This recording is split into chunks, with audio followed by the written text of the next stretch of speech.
Kisiri mna moko mapu. Rubantu kia sukalungu yang baninu. Tusidi kuwangeza ameti. Kukana tika ukebani. Nangula kwa seyo mwana mwanda wiki.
do Pai, do Filho e do Espírito Santo.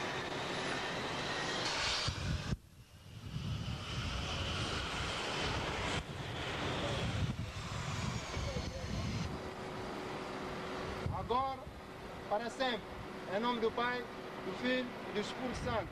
À frente ao Papa Lupiquilo Antônio Diogo, presidente nacional do Movimento dos Fiscais Quimbanguistas. Amém.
Vivement.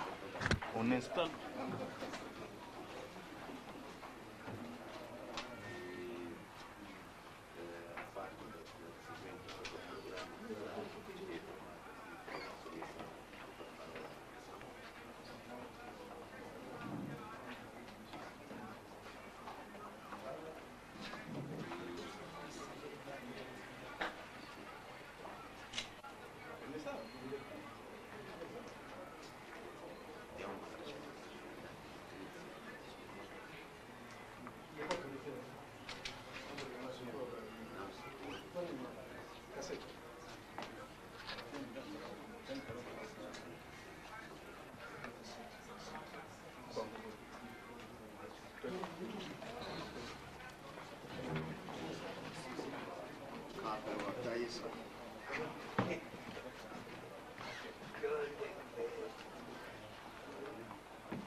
Aussi atanga ite. Bon. Wewe utalira nini? Nini? Pasha.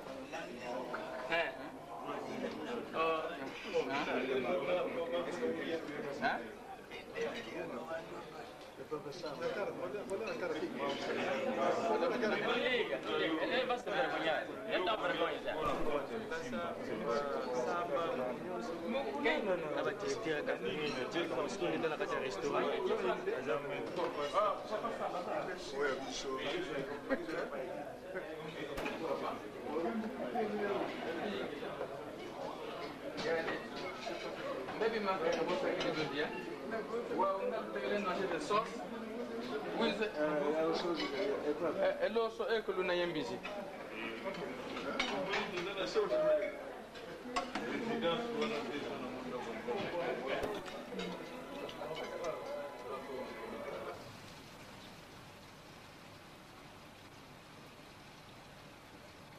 Oui, bande kubalandi awa tuzona kati ya Luanda.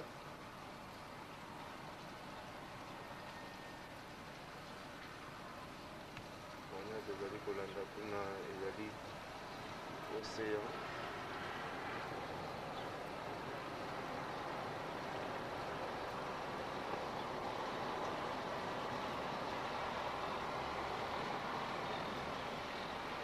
Oye ya mokonzi ya bule awa na Luanda vraiment ezali na esengo mingi na bomoni ete mokonzi ya bule asili kokita awa na kati ya Luanda.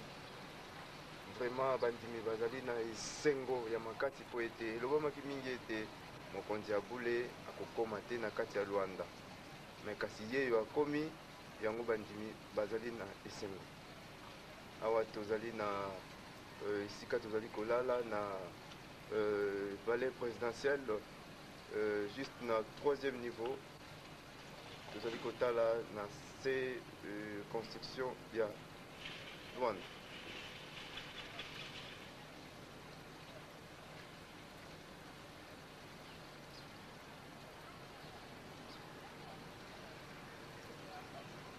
Pembeni kuna tomoni océan.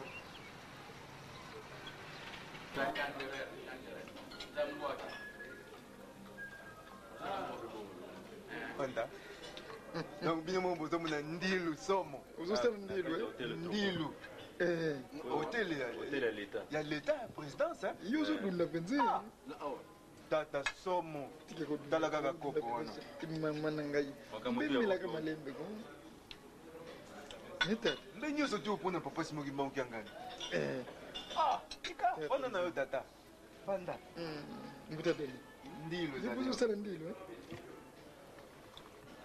Nduinu.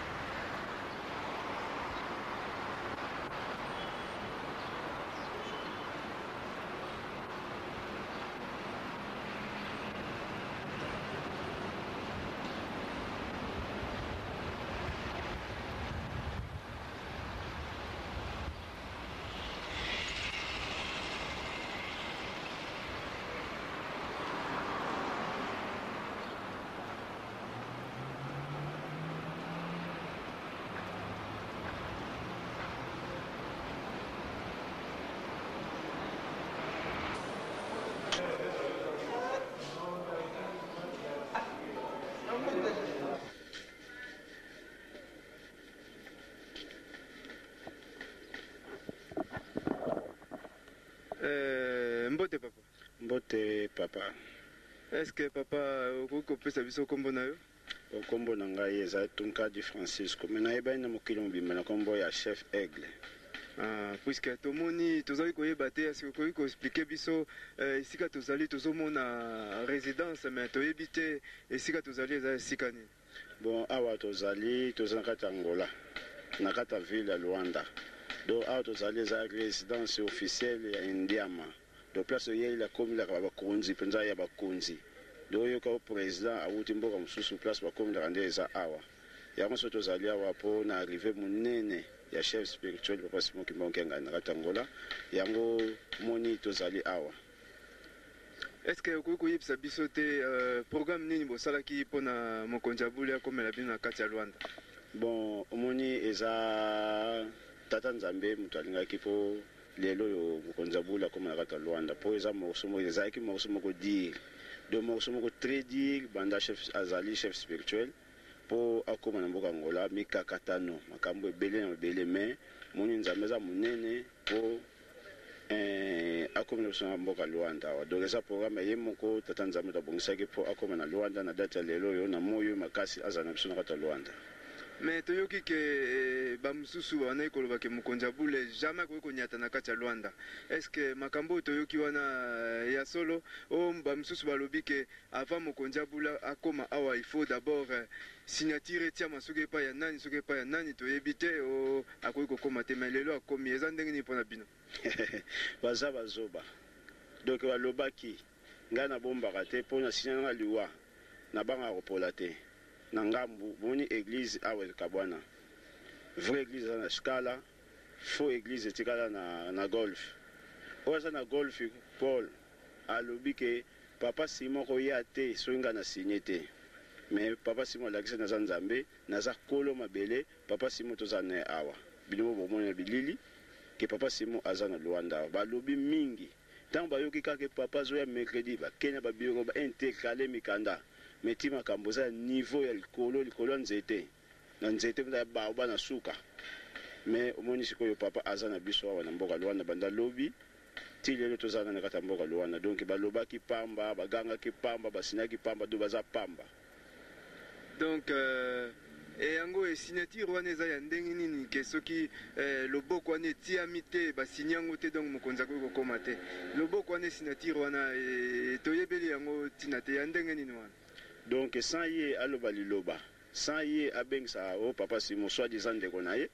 Donc Papa Simon koya te moni sans sa signature wana po alobango publiquement ba bande ezali bande video ezali bande audio ezali alobango publiquement kata église ngai soki na signé te akoya te.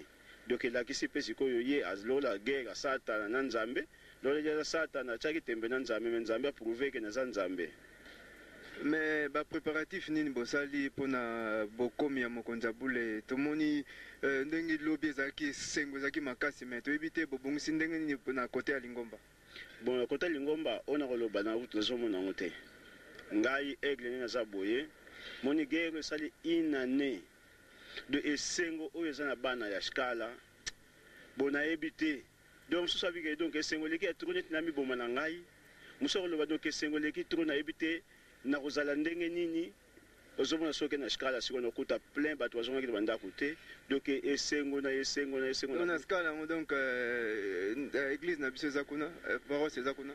Bon toza na paroisse ya église te mais mutu amonaki vie pasteur zaki nango apesaki a sacrifier lupango na ye de tosana kata lupango eza ngo muke mais moni eloko muke mutekota na liso. Merci siko tozomona papa Willy komela biso na écran puisque tozali koluka boko ako expliquer biso na ndenge na bompikiliki nyonso na etingia ndenge tozali kolanda awa na kati ya Luanda. Papa Willy yo impression eza ndenge nini na ndenge mokonzi abule asili kokomela bino na kati ya Luanda na Angola? Nazali merci beaucoup pour passer la parole. Impression que vous avez été parce que tout ne sengo. Maloba papa tant tout voyage en Kamba. Alobi que koya na bino awa na moni pont et Bukani. Donc on est à papa mabele na Angola et li ki makamunos tout et katani. Donc victoire toujours en Kamba comme est-ce que en Kamba. Donc vous allez victoire monene pour na biso bana donner nzela en Kamba. Vraiment est-ce que vous avez likamusute ko baksa ndenge organisation bosali awa na kati ya Luanda nani kama bakisate balobaka soko kosi leka donc buni moko boye bali ba journaliste bomoni na bilili kobanda aéroport ne bokitaki na nde boye na pa bozolala na asire ezala nasi ba premier voyage ba botambola mikile belé bomoni donc ngana ko commencer na commentaire ba ke pona fana na Luanda bino ko bomoni bopesa ba commentaire bomoni cortège au papa kiteli ndenge ba fatili na tambola ngo kolongwa kuna na ye accueil makamno ndezala kina population donc nzambe otira nzambe satira tout satana.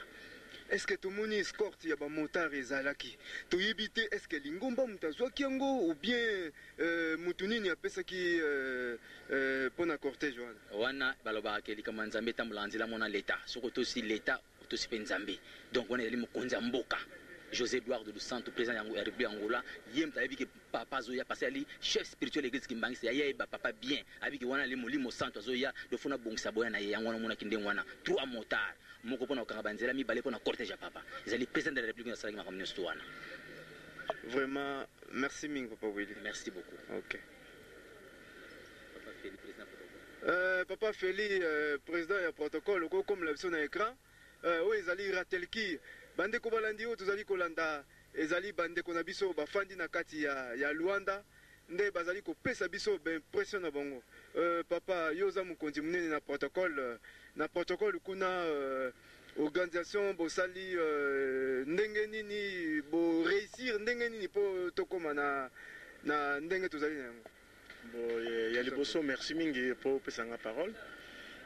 Nakanisi que nyonso oyo bato basalaka ezali sena makanisi ya tata nzambe nansi tango tozana elikia ya nkolo nayebi ke nyonso oyo tokosenga efezala kitoko nakanisi mpona niveau ya organisation ya protocole bino moko momoni banda arrivé na bino ti na ndenge tosali nyonso vraiment protocole yali bien réussi donc vraiment défaillance kote eza te. Vraiment papa tokolanda mituna sima po sikoyo tolengeli tokota na kati ya résidence pona kokuta ya mokonzi abule. Merci. Bon merci. OK. Bande ko balandi sikoyo nde tokoti na kati ya résidence esika wapikani mokonzi abule elongo na bambuta baza na masolo moke Mwaranyo moke ezali ndenge tozali komona bafandi tozali kozela mokonzi abule po ete akokoma mpona mwa masolo bazali na yango.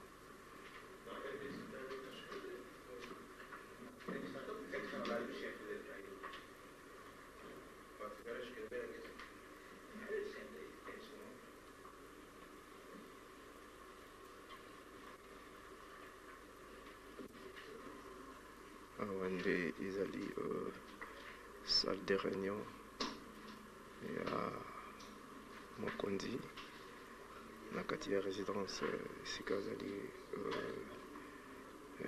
kopemisa nzoto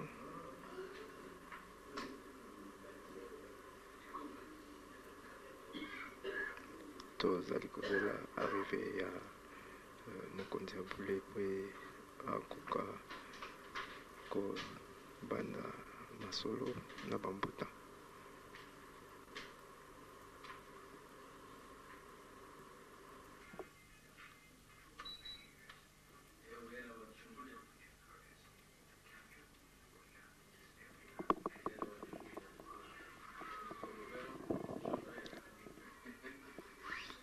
Wana tozali komona ezali toujours toza na résidence esika wapikani mokonzi abule azali kolala solo ya mokonzi abule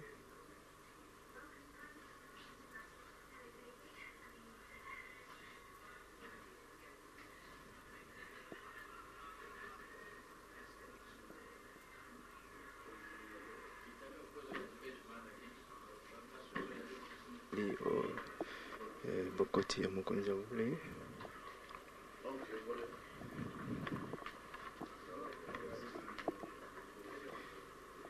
salle de réunion esika mokonzi abule akosolola na bambuta ye wana mokonzi abule ye wana akoti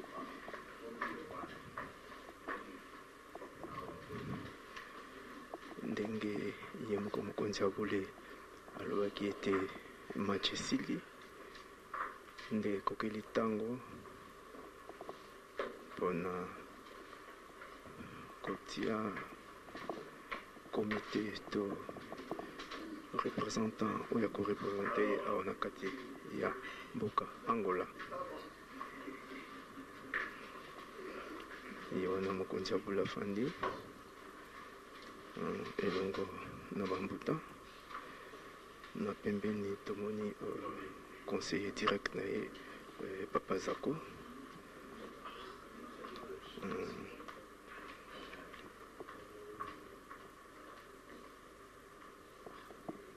Ndenge bandeko na biso na kati ya Angola vraiment bazalaki na minyololo. Mokonzi ya bule ye wana aye kolongola bango na minyololo wana ndenge tozali kolanda ko gouvernement angolais esengi po ete mokonzi ya bule akoka kotia moto oyo akorepresente ye awa na kati ya Angola. Merci, tolanda.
Tata Simon Kimbangu na Venteye Kabambuta Zanziko Kansi Ngeyebu Wasonga Yana Songa Kabambuta Zanzi Kabambuta Zanzi Mkatole na Ina Kubika Ndeza Yesu Kristo Mfeko Komanzonzi Mkande Uwando Amenu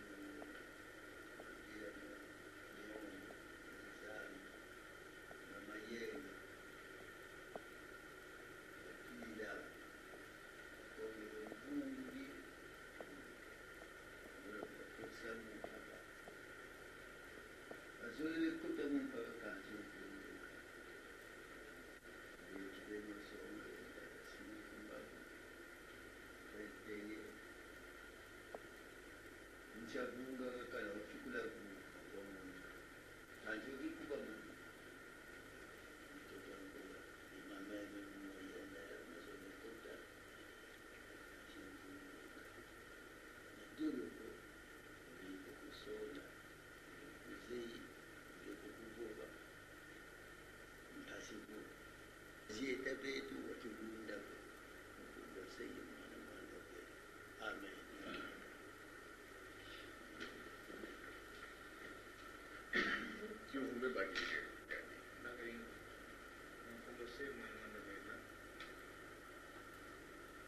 Nessun programma anni la storia del futuro. Poi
Sua Eminência agradeceu a Sua Excelência Presidente da República sobre a conversação que eu tinha agora com a Presidente da República, porque agradecimento também porque havia confusão na Igreja Quimbangista aqui em Angola, mas como o Presidente mandou um convite com a Sua Eminência para vir acabar com a confusão está aqui, tudo passou bem porque a Sua Eminência traz aqui a paz aqui em Angola. Queríamos saber, junto de Sua Eminência, então, como é que está, portanto, a situação da Igreja Quimbangista aqui em Angola. Ali aí essa situação na Igreja Quimbangista está em Bom, isso é o que toda música, eu que vai o Canadá ter divisão econômica. Alors, toye, président exhibition, a âmbito do moyen, o eu canei conta na categoria Igreja Quimbangista. Sua Eminência respondeu que tudo porque ele está longe em Camba, para ouvir não é bom, é por isso que ele vem pessoalmente para tratar assunto da igreja, mas a conversa com o presidente passou bem, mas porque agora o chefe espiritual já escolheu quem que vai representar a igreja oficialmente aqui em Angola é o senhor Miguel Nunes, presidente do colégio, representante legal, segundo o supriente. partir daí que o chefe espiritual vai informar também os fiéis quimbanguistas a partir de hoje que o presidente do colégio é o senhor Miguel Nunes. Quem é o presidente então? A Tunis sofre ancien representant da Regnani. Mandava para batika aqui, batika biso pardon, batika Nunes como presidente do colégio. Desde o tempo do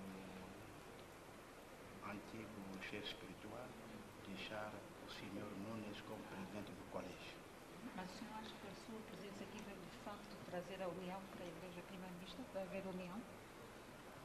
E a Tunis, est-ce que Ndengue Onyawa, est-ce que vraiment il va porter union dans l'église quimbanguiste?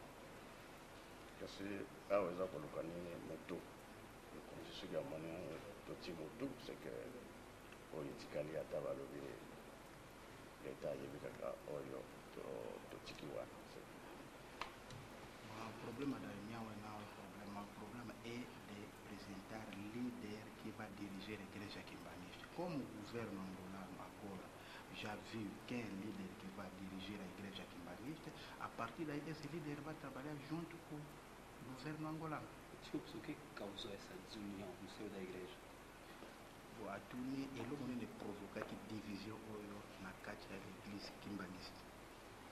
Yango ezalaka soki oyo azalaki wana aza lisusu te ntango totikalaka ningunu ezangaka te po biso tobengaka eza ningunu po motu nyonso alingi azala mokonzi surtout. O chefe espiritual respondeu que depois da disparição do chefe espiritual, você mesmo sabe, conheci o chefe mora, há toujours as confusões. É por isso que, como o chefe espiritual já chegou aqui em Angola, já conversou com o presidente, aquele homem que estava a se apresentar como chefe espiritual adjunto, esse aqui no nosso programa não existe. Agora, esse homem tem que regressar em Camba, a partir de Camba que haverá uma reunião familiar para deixar o senhor Nunes de trabalhar livremente como angolano. Os fiéis é que tem a igreja quimbanguista? A Tunis que Bakimbanguiste baza boni awa aqui em Angola. Sim. Aqui awa na Angola baza boni nombre ba chrétien. Bon, recensement na tosali te depuis bakite biso yango tokosasa recensement na ndenge ya normal toyebi ke bakimbanisi ya mokili mobimba tozali 17 millions. O chefe espiritual respondeu que o problema do número de fiéis quimbanguistas aqui em Angola, como havia confusão, não tinha tempo de fazer recenseamento. Agora que havia organização de grupo em Angola, não usamos. O problema do grupo não existe hoje aqui. A igreja quimbanguista é só única. A direção da igreja quimbanguista é em Camba. O senhor Paulo Kisobokele não é chefe espiritual. O único chefe espiritual está aqui, Papa Simão Kimbangu Kiangani. Ele escolhe.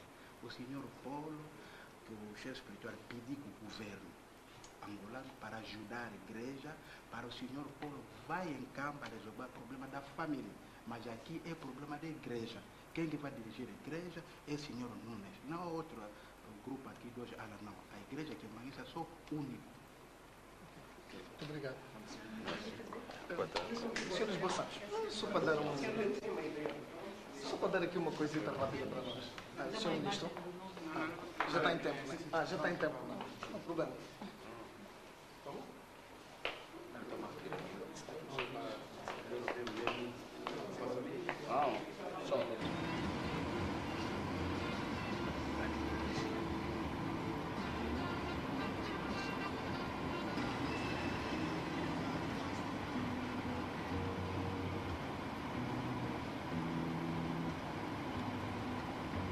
Tomás, vamos fazer assim. É aí no prédio da educação, né? Não, é ao lado. Ao lado, onde está os desportos? Está de primeira andar. Onde está o desporto? Não.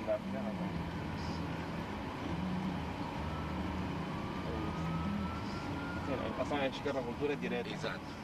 Como assim, paralelo? 15 e 30, né? Justiça, onde é do primeiro andar, né? Onde estará o culto? É no golfe, né? O culto amanhã será no complemento? Não. Não será? Será? Não, eles estão a tratar de fazer diligências para ser o pavilhão pós. Pós. Não, tem informação. A segurança é polícia. Claro, já lhes disse. E ele depois ali distribui. Passa para a patrulha, para o tráfico, para todo mundo. E também é direto da minha. Exato. Não, mas com este estamos sempre em contato. Vem lá tirar, o culto é tudo cheio, tal. Ele também, informaram.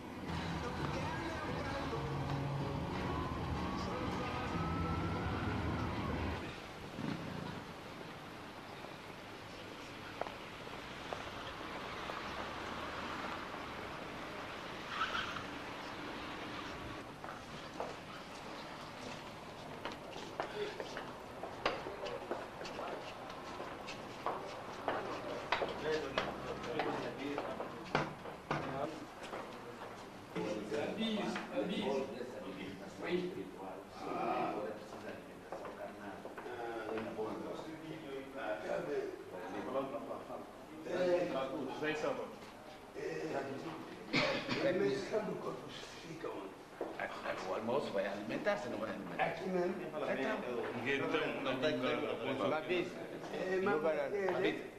Eu vou dizer para o papá, já vai subir, né? Aí o pessoal muito pouco entender, né? Seguro e a pessoa muito de façon que après avoir pour recevoir alimentation spirituelle, apenas dever alimentation já des autres. Ah, tá claro.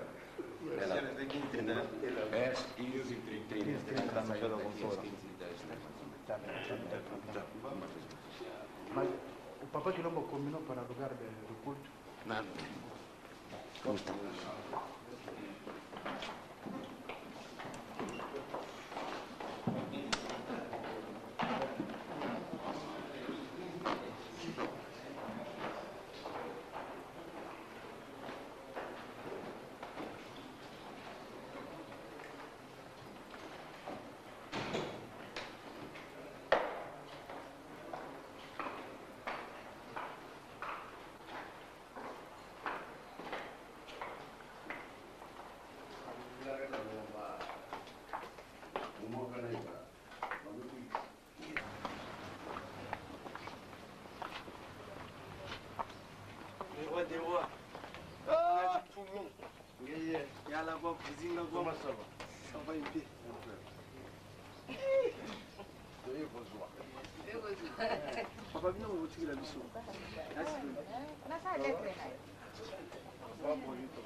Mère, mère.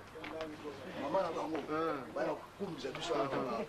Maman mimi baba c'est ba maman nani. Ba maman nani. Original. Dis-moi je vais au comportement.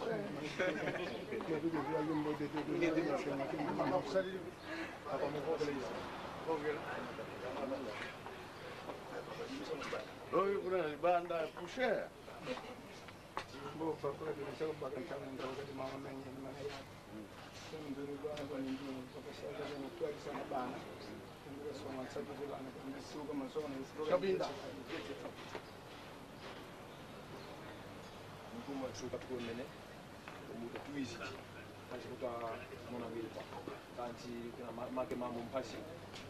Mjalu yalu yesekitali yalu kusikika. Kuna tubibili papa.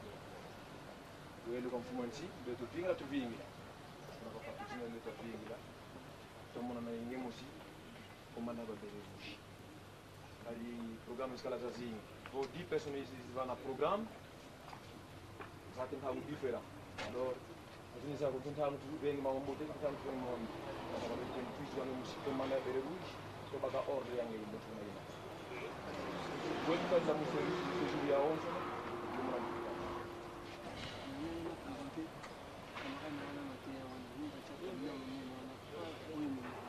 Ini. Match Sili. Match nyo Sili. Sili na. Dama ba kala be bisak. Bakenda tasi ko. Bakanga ga bisaka. Baba na kubeta mabolongo.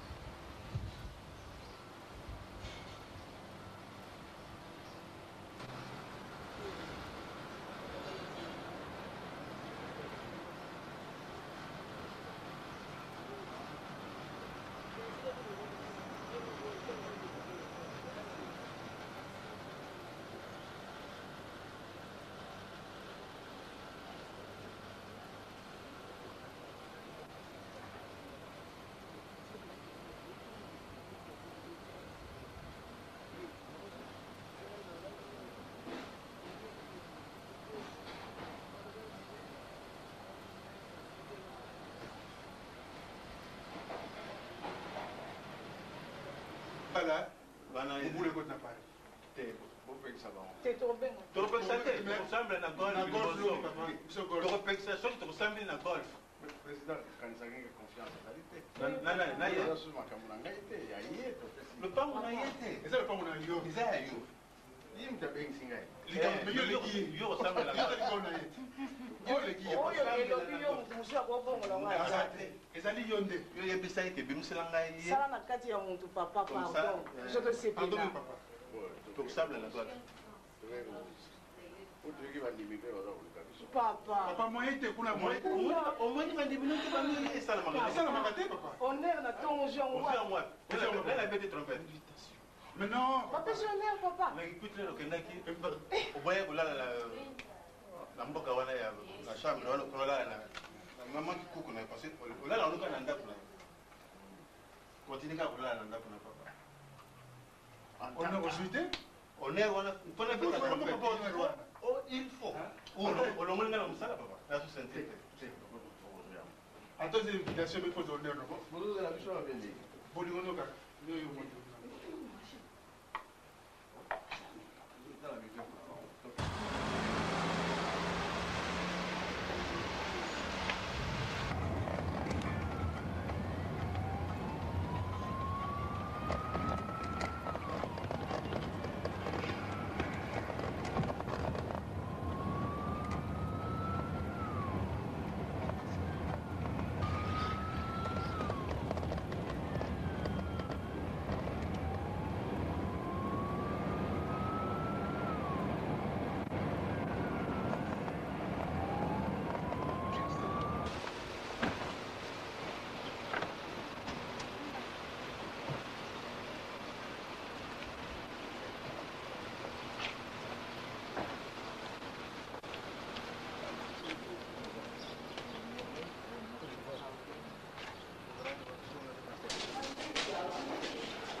Trata de uma conferência de imprensa. Próprias coisas. Respondi eu, está aqui o novo representante da Igreja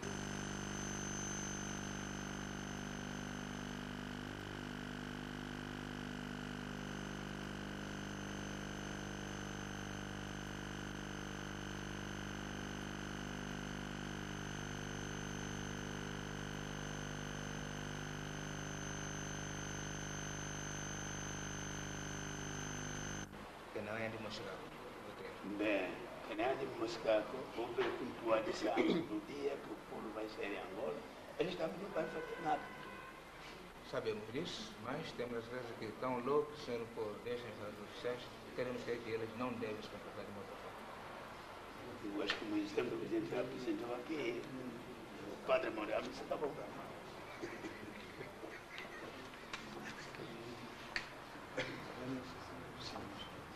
Aqui assim, por favor. Ministro, eu reflexo. Sim. Faz favor. No final, fica à vontade. Aqui mesmo. Aqui mesmo da vossa parte, uma ideia em relação a essa situação que se criou à volta da Igreja Quimbanguista, com a apresentação do representante legal desta Igreja, como é que ficam os esforços que toda a sociedade tem vindo a envidar no sentido de reconciliar os quimbanguistas? Eu acho, antes de mais, queria dizer que considero de extrema importância a visita do chefe espiritual da Igreja Quimbanguista a Angola. É um sinal muito forte no sentido da reconciliação do seio da Igreja. Estivemos há pouco reunidos com o reverendo Miguel Nunes. Ele foi reconfirmado como representante da Igreja Quimbanguista em Angola e, em nosso entender, as coisas estão claras. O Sr. Paulo Kisoloquelo se tem oposto a essa direção. A partir de agora será tratado como cidadão estrangeiro, pura e simplesmente, porque não tem nenhum enquadramento no seio da Igreja. E é como cidadão estrangeiro que ele vai ter que ser tratado. Acredita que a nomeação do Sr. Paulo Kisoloquelo para a liderança da Igreja traga soluções para a crise que estamos vindo a verificar? Eu acho que é um passo em direção à reconciliação e também para fazer com que a Igreja passe por uma fase de maior estabilidade, porque até aqui ela passou por momentos bastante conturbados, com inclusive algumas situações que puseram em causa a ordem pública, e nós esperamos, pelo menos formamos votos de que a partir de agora essas situações não voltem a acontecer, porque senão nós, enquanto Estado, vamos ter que tomar algumas medidas. E esta nomeação que vem contra a decisão lá dos crentes não poderá pôr em causa também a ordem pública? Eu não estou a crer, acho que não. Aliás, essa reconfirmação foi feita pelo chefe, representante máximo da Igreja aqui em Bangu. Portanto, é ela a autoridade máxima que reconfirmou a liderança do Sr. Reverendo Miguel Nunes enquanto representante da Igreja aqui em Angola. Que providências é que o Estado pode tomar em caso de a ordem ser perturbada? Eu não vou dizer publicamente que medidas é que vamos tomar, mas vamos tomar medidas. Sr. Ministro, a preocupação do Governo é acautelar o conflito aqui ao nível do país ou uma tentativa também de resolvê-lo ao nível universal? Não, é só a nossa preocupação é apenas olhar para a situação em que se encontra a Igreja Quimbanguista em Angola, além fronteiras. Isso não é da nossa responsabilidade. Uma saída compulsiva de Paulo Kisoloquelo não trará outras convulsões? Já houve uma tentativa nesse sentido? Bom, nós vamos ver se ele vai acatar. Já na passada sexta-feira, aqui mesmo nesta sala, nós recebemos o Sr. Paulo Kisoloquelo, na altura acompanhado de algumas pessoas, e ele prometeu que iria colaborar connosco. Acho que ele é um homem de palavra, não é? Prometeu na minha presença que queria colaborar connosco. Aliás, disse aqui que também já não estava interessado em permanecer mais em Angola. Portanto, a fazer fé nas suas palavras, acho que não vamos ter problemas. Obrigado.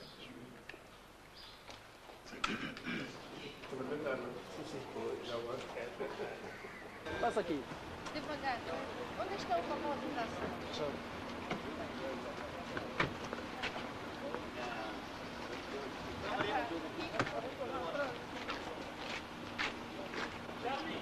Ué?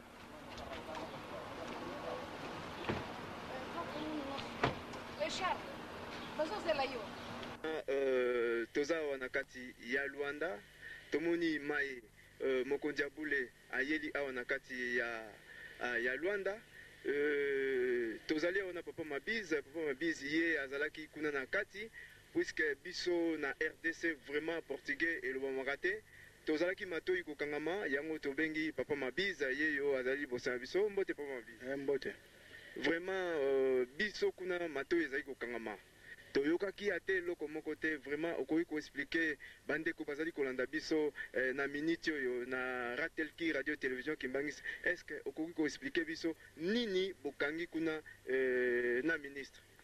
Bon, normalement nali koexplike bachrétien kimbangiste oyo baza na RDC mpe na bano kimbangiste pour Mututu azali jusqu'à présent suivre l'évolution de l'église Kimbangi, c'est un conflit où ils na kati ya Angola.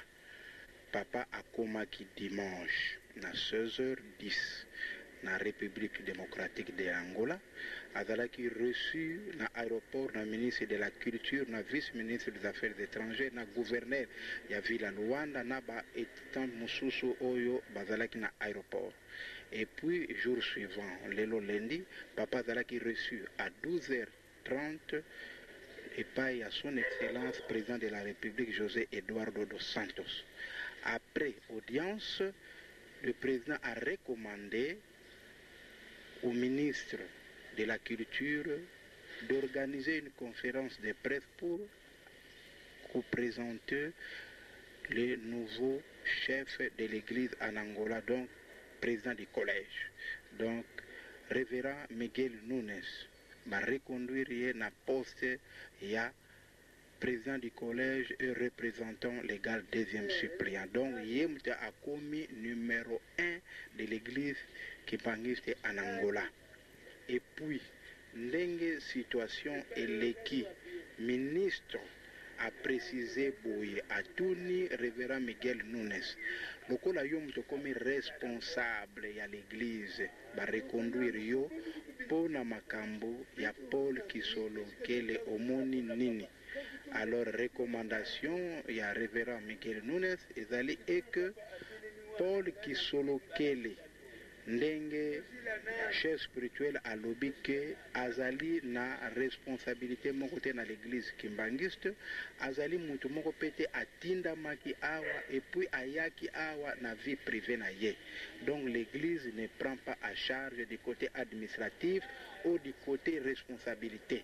Donc eloko révérend Miguel Nunes asengi na gouvernement angolais pour ba aider biso na Kimbangis, mais Paul a qui ne peut assister na réunion de famille kozala na Nkamba d'ici peu pour na aye ba sort na ye na niveau ya famille ou na niveau de l'église et kozala nini. Donc ministre bazui actuana ba ko présenter actuana na président de la République, comme ça le gouvernement angolais a kozwa décision ndenge nini ba ko aider l'église Kimbangis et porter Paul makambo na ye bandi kala. Yango wana vraiment l'état angolais andimi pour expulser na RDC pour akende ko rejoindre la famille na l'église pour après Kinshasa kende Nkamba ba résoudre les problèmes à famille. Ça c'est la réponse de révérend Miguel et la réponse du ministre sont d'accord ba ko sala la ndenge lingomba atinde. Est-ce que bapesi mikolote ou bien 48 heures ou bien ndenge nini pour akwa ko quitter on a Luanda? Bapesi 48 heures tezo dépendre na chef spirituel parce que tout d'abord chef spirituel n'est pas présent à chaque date te. Il y a un ministre à lobby a recommandé na révérend Miguel Nunes à mon papa pour papa a précisé ce que papa a lobby que réunion en Nkamba et vous allez le 30 novembre. Bon, le 20 ou bien le 25 tu vas la union surtout mais c'est Paul a quitté l'Angola pour qu'il nous rejoigne Makamba Nkamba, voilà. Est-ce que aux gens likambusu so totonye to ko vax? Bon, nazana likambu comme tel té, mais tout d'abord na remercier le bon Dieu. Nandenga et débuso malgré combat ezalaki facilité, mais tata nzamba laksika ka kimonene na ye na combat oyo. Pamba te mutuloko la Paul pote okwesa ye na combat oyo za facilité. Comme le loyo papa Mfumalongo aniati Angola pona ngai vraiment révérend Mathéo sonazana isengo mingi pona yebika ke to gagner guerre po mo papa lobaki bino nde mutu bozomona ngona musuni pasi difficile mengana molimo nazomona ngo difficile te zali kamba muke. Donc yangwana papa simogimbango kiangani chef spirituel alakisi pe munene na ye kaza tata molimo santo ndenga pese ki promesse que sata okangama na Angola yango ne se réaliser. Donc tozana biso ko banga te Paul l'état sandimi pour président de la République azazela yo ka voix ya papa comme ayoki voix ya papa ayoki o papa lobby ayoki pe lingomba et lobby na sima ya révérend Miguel Nunes yango na l'état osala. Donc eloko siko tikali munene na Révérend Miguel Nunes ya korassembler bakretien nyonso tu oyo babungaki yango wana tosengi na Révérend Miguel Nunes eza bamembre ya collège na ye baencadre ye de façon ke mpo balonga etumba oyo ya korassembler bakretien mpo teli ngomba ezonga ndenge ezalaki donc maloba nazalaki nango yango oyo nakomba tata mwana mpe tamona santo. Papa Mabizi mpona kobakisa liloba mwa moke lelo papa Nunes akomi na esika wana, mais pour en attendant est-ce que bureau na ye en attendant lokola papa Paul nana abimi te bureau na ye akosalela eza wapi? Bon, normalement en attendant bureau na ye eza na shikala ti ntango tokorécupere bainstallation na biso bonga reprendre bureau na ye donc eza eloko moko papa amemi la paix. Papa aza moto ya babain du santé, papa aza moto ya la paix yango wana papa Révérend Miguel Nunes akozala pressé te fois patiente ti ntango l'état koréaliser promesse na ye bonga récupérer bainstallation na biso bali mosala librement. Donc ndenge maloba mokonzi abula alobaki na Kisasa ke match esili, donc biso moko tozovivre que vraiment que match esili.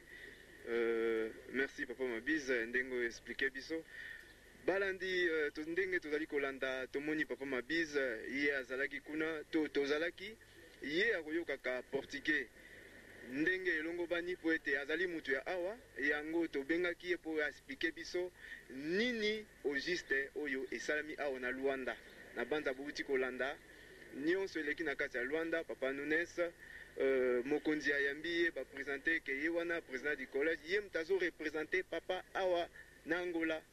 Merci mingi papa Mabize. Ok.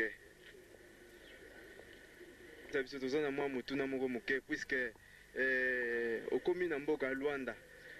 Mais batu mingi bazondima te ke yo nde okomi na Luanda. Est-ce que papa okoki koloba nini na bato Luanda po yeba te yo okomi awa na kati ya Luanda? Merci beaucoup. Mbara mosusu ezali faute na bango te parce que depuis toye lokola ezali visite officielle babengi chef spirituel de l'église kimbangiste papa Simo Kimbangu Kiangani officiellement epai ya mokonzi ya Angola biso banso toyebe nsima na ye visite officielle engi koloba bovandi bozotalela oyo mokonzi abengi bino kobanda na avion ti na esika ebongisamaki po ete tovanda tolala nano tobimi libanda te touti audience oyo mokonzi na bule na mokonzi ya mboka ya Angola bauti koyambana mpe masolo na bango esili tozongi lisusu na résidence nanu tobimi libanda te tokende kotambola mosala eza kokoba ya dekwa bato batikala na kese mpona tobimi na public lokola emesana na biso bakimbangiste te. Po papa mingi bazali koloba ete ndenge bozali kobima libanda te ndenge bokomi na golf te kobanga eza na bino toyebi te nini okoki koclaircir bango na esika wana? Kobanga ezali mpenza yango te lokola ndenge nauti koloba mokonzi ya mokili ya Angola moto atindaki ambassadeur na ye l'ambassadeur Mawet na invitation officielle ya chef de l'église ayeti na nkamba apesi yango na programme ya koloba ete mokonzi ya église posa na ngai ete na date ya le 14 na kotinda avion po ete oya kotala ngai awa na Luanda lokola babengaki ye atindi mpe avion lokola mokonzi ya kotambolaka ye moko te asocie biso toye biso nyonso audience yango esalami be lelo bakutani be lelo toza kolala na ndako na ye baza kokengela biso bali baoyo bakokengelaka mokonzi na mboka na ndako na ye lokola baprogramme officiel nanu esili te mwa biso tobima tokende kotambola yere ezali te mpo na politesse na respect ya bomutu oyo abengisi oyo aza mokonzi yo ye okoki kobanda kosala baprogramme oyo ya yo te mais plutôt oyo abengisi yo ye nde aza na programme oyo esengeli biso bapaya tolanda mpona koloba ete toza kobanga na golf tokoki kobanga na golf te oyo ye nde chef spirituel de l'église kimbangiste universelle délégation na ye oyo elandi ye bakimbangise biso banso toye kokoma golf ezali oyo babengi direction maire centrale ya mboka ya Angola mokonzi aye akomeli kuna te akomeli awa na golf incompréhension ezali kuna incompréhension nini ndeko na biso moko boye oyo tobotamine na kati na famille Paul azali leki na biso ya famille ayaki kotambola awa famille atindaki ye te lingomba pe atindi ye te chef spirituel atindi ye te aye awa a bénéficier hospitalité ya boyambami lokola bayebi ete ye akobokwamaka na famille ya papa bakimbangisi awa ndenge emesana na bango oyo nyonso akozalaka libota to avandaka na libota obotama na libota ovanda na libota entourage respect ezalaka bapesaki ye respect bavandisi na paroisse ebe ye aprofite na hospitalité wana amibongoli akomi chef spirituel ya église kimbangiste epesi mobulu na bandimi awa baoyo bayebi vérité en profondeur te ya kati ya famille bakonsidere lokola mwana baoyo bayebi lingomba te mpo batambola nanu te bakende nanu nkamba te babi famille te bakonsidere comme chef spirituel Papa Nunes Mutazali chef représentant légal deuxième suppléant président du collège bayokani bisusu na yete bache mubulu na Luanda bandimi bamisusu balandi Paul bandimi misusu balandi programme ya nkamba na mubulu wana mukonzi ya mboka abengi chef spirituel po ete ayebisa ye solo ya likambo ezali ndenge nini audience esalami papa chef spirituel alakisi ete papa Nunes nde mukonzi ya lingomba ya Angola oyo aye kuna ayaki kotambola famille atindi ete lingomba atindi ete chef spirituel pe atindi ete donc na mukuse ezali confusion esalami awa na confusion wana chef spirituel lokola ali mutu na paix akoki koloba te tout de suite like bokende bosala boye bozongisa boye mais plutôt ayebisi mukonzi na mboka na masolo basololi basilisi ye azali mutu ya kimia akoki kokende te na esika doti ezali salite ezali esengeli sika lokola bakonzi ya mboka bayebi sika ete mukonzi awa papa Nunes ebe papa Nunes na leta sikoyo bakotya discipline ordre na kati ya golf po chef spirituel mbala ya nsima lere akoya biso nyonso tokota na golf na salite wana te eza kuna na désordre eza kuna me na paix me koloba ete kokima tokoki kokima golf te mais c'est au contraire ezali makambo ya soni ya komona ete bana tata Simoni Kimbangu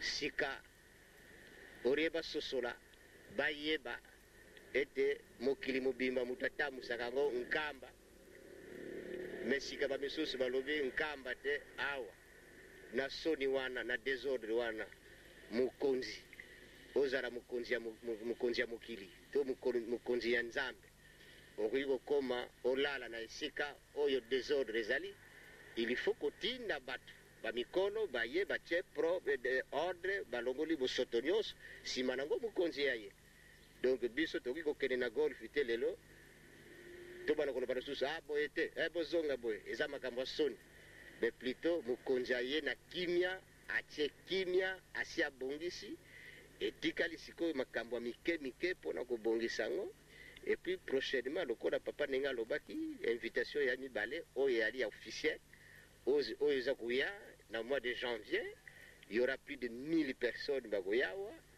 wana soki toye bandeko na biso bazali awa lobi wana bakotya ordre bakotonga bandako mosusu ya mbangu batya langi mosusu couleur mosusu babongisa mosusu bandroit mosusu po papa lere akoya akomela kuna biso nyonso tokomela kuna ekozala kitoko mingi na ntango wana. Papa vraiment okoki kolimbola biso esika wana po awa na Luanda vraiment bazali na bande noire na miso baza komiyeba te est-ce que biso bata presse tozana biso songi tolingaka toyeba motu nyonso ayeba vérité papa vraiment koyebisa biso papa Paul oza makila moko bino pe menga nasi nalobaki na Brazzaville nasi nalobaki na Point Noir nalobaki na Kinshasa occasion wana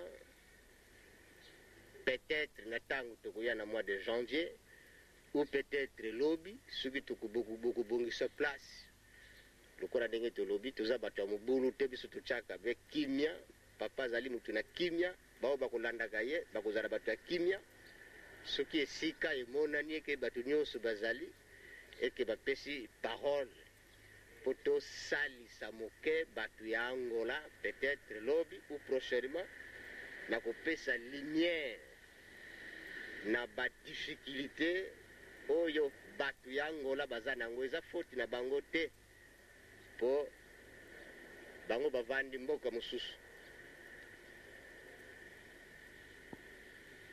Histoire ezali simple pe yebani ezala na famille to bato bazali pene papa Kisolokele na tango mundele ayaki azwaka ye à l'âge de 7 ans bakangi tata bakangi pe ye posa ya mundele ezalaki babongola makanisi ya mwana po abosana histoire ya tata na ye à l'âge de 7 ans ake kuna babalisi ye mwasi oyo babotaka bapauvre ya Jean Kisolokele na pauvre Simon esili bapesi lisusu mwasi oyo aboti Paul mama na Paul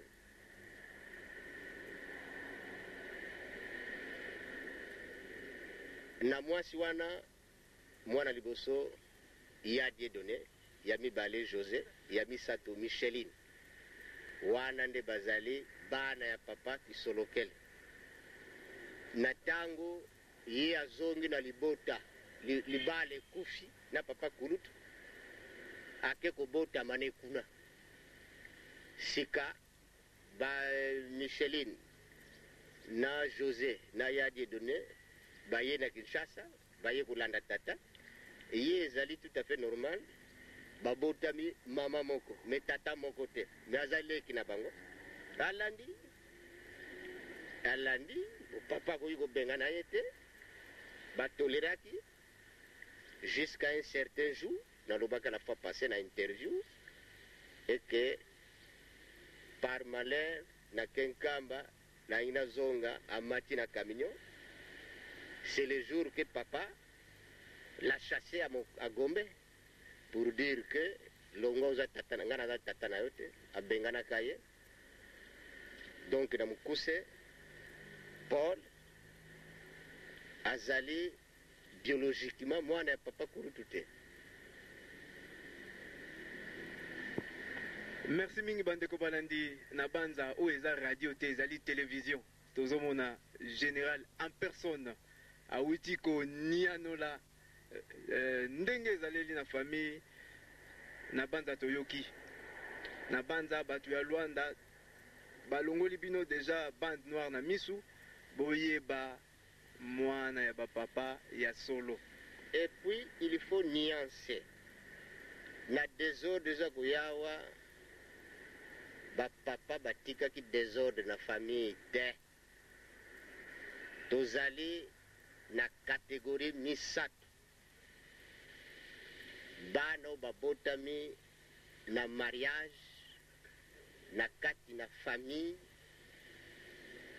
na maimatali makambo na nzambe babengi les enfants légitimes nde bango baza na privilège to droit ya kosuccéder spirituellement na makambo ya batata bano babotami na hors mariage bazali bandeko na biso mais bazali na droit spirituel te, il ne peut pas succéder oyo abokwami lokola mutu nyonso ayaka na famille babokoli ye un enfant adoptif lokola Paul il n'a pas droit. Donc, azali likola bana nyonso batu nyonso baboko makana kati na famille. Et na Angola boyebi différence wana te, c'est comme ça bolole ko yela kabino. Donc botia lisusu bolole wana te, c'est-à-dire bosala ka susu ba erreur wana te. Po mbala mususu bakoya kokosa lisusu bino et kokuter lisusu bino cher. Parce que bozonga susu na oba bengaka esclavagisme spirituel. Botiki nkamba botiki mukonzi oyo bapapa batie ebe bobandi kolanda be batu na liloba tata Simoni Kimbangu. C'est une grosse erreur. Donc j'espère que tukanisiki na mbalo oyo mokili na Angola ekokota lisusu na baerera boete pe baya kokosa kabino ezopesa biso mawa mingi parce que baye kokosa bino biso tokoki kolinga te n'importe qui ayawa na musala oyo batata bayokeli pasi kelike aya boya nauti nkamba nauti Kinshasa nazali chef spirituel nazali boye non kamata telefone benga na nkamba tomoni mutu moko ayawa yazosala boye ye nani chef spirituel akopesa lumière omoni 2 ans Général, l'autre fois, le 12 octobre, tu as dit en Kamba, tu as provoqué.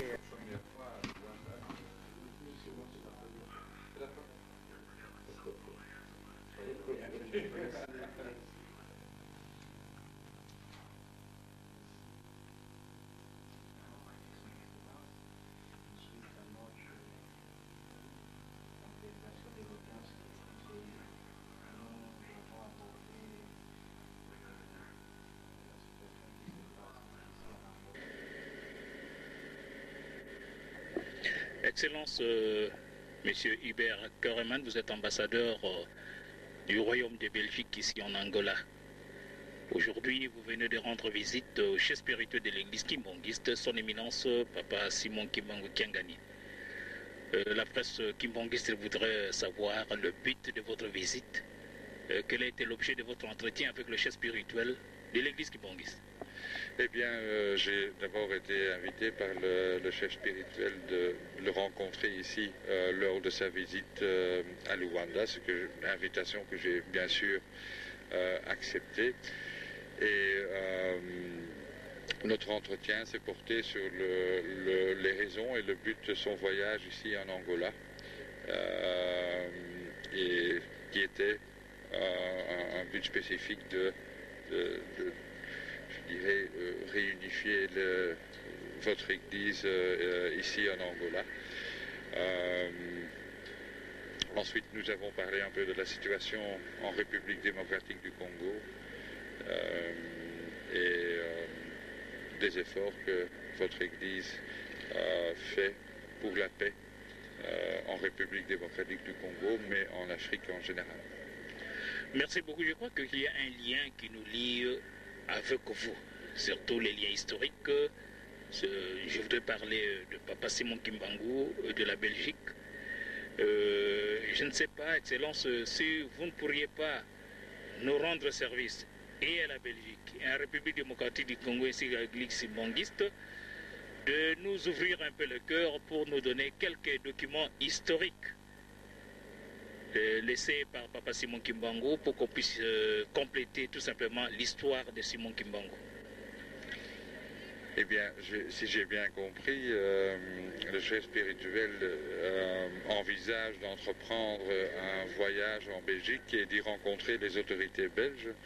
Et je crois qu'à mon avis, ce serait un point qui pourrait être discuté lors du voyage éventuel du chef spirituel en Belgique. Qu'est-ce que vous pourrez nous donner comme conseil? Parce qu'on a bien vécu un long moment avec vous, que ce soit avant l'indépendance qu'après les indépendances. Vous avez vu évoluer l'église kimbangiste. Qu'est-ce que vous pouvez adresser comme un mot de la fin aux fidèles kimbangistes qui vous suivent à travers la télé? Eh bien, je suis impressionné par les efforts de paix qui sont effectués par votre Église et je ne peux qu'encourager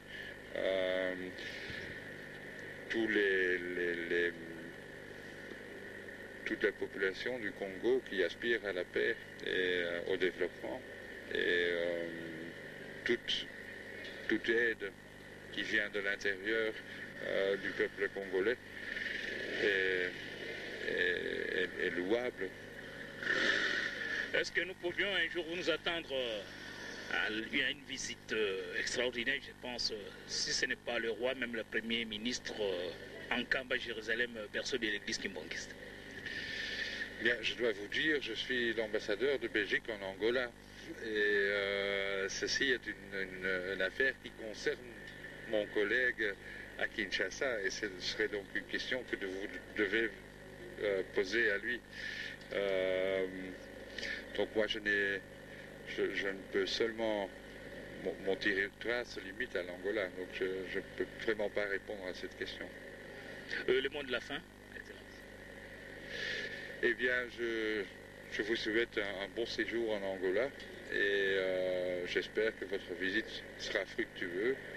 Et je n'y doute pas d'ailleurs. Et voilà, vraiment mes meilleurs souhaits pour une bonne visite ici à Luanda. Merci beaucoup, Excellence. Au revoir.